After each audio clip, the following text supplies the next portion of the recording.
ঘূর্ণিঝড় রিমালের প্রভাবে কুয়াকাটা সংলগ্ন বঙ্গোপসাগর বেশ উত্তাল। বড় ধরনের জলোচ্ছ্বাসের শঙ্কায় এলাকাবাসী। এদিকে প্রশাসনও সেখানকার পর্যটক ও স্থানীয়দের নিরাপদে সরিয়ে নিচ্ছে। আবাসিক হোটেলগুলোকে আশ্রয় কেন্দ্র হিসেবে ঘোষণা দিয়ে তাদের সেখানে রাখা হচ্ছে।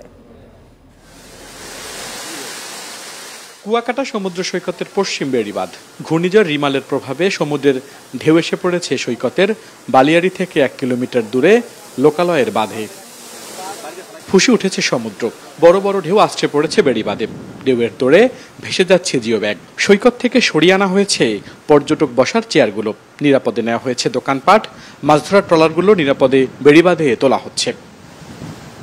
স্থানীয়রা বলছেন, পানি বাড়ছে, জলোচ্ছ্বাস হলে বাঁধ উঠছে, পানি ঢুকবে লোকালয়। তাই নিরাপদে সরিয়ে নিচ্ছেন তাদের মালামাল।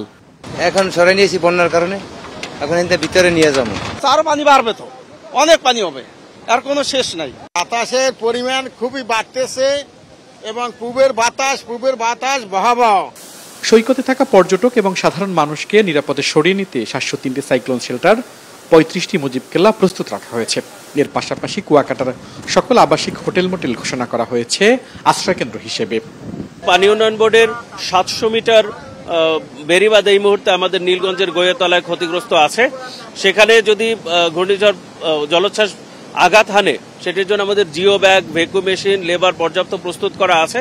এছাড়া অন্যান্য যে বেড়িবাঁধগুলো এখানে ব্লক দিয়ে স্থায়ীভাবে প্রোটেকশন করা থেকে শুরু করে মূলত 700 মিটার ব্যতীত বাকিগুলো প্রোটেক্টেড আছে। পটুয়াখালীতে 1300 কিলোমিটার বেড়িবাঁধের মধ্যে ঝুঁকিপূর্ণ হচ্ছে 10 কিলোমিটার। দুর্যোগের সময় কোথাও ভাঙন দেখা দিলে তা মেরামতের জন্য 16,000 জিও ব্যাগ রয়েছে বলে জানিয়েছে পানি উন্নয়ন বোর্ড। আল আমিন হোসেন, ইন্ডিপেন্ডেন্ট নিউজ, কুয়াকাটা।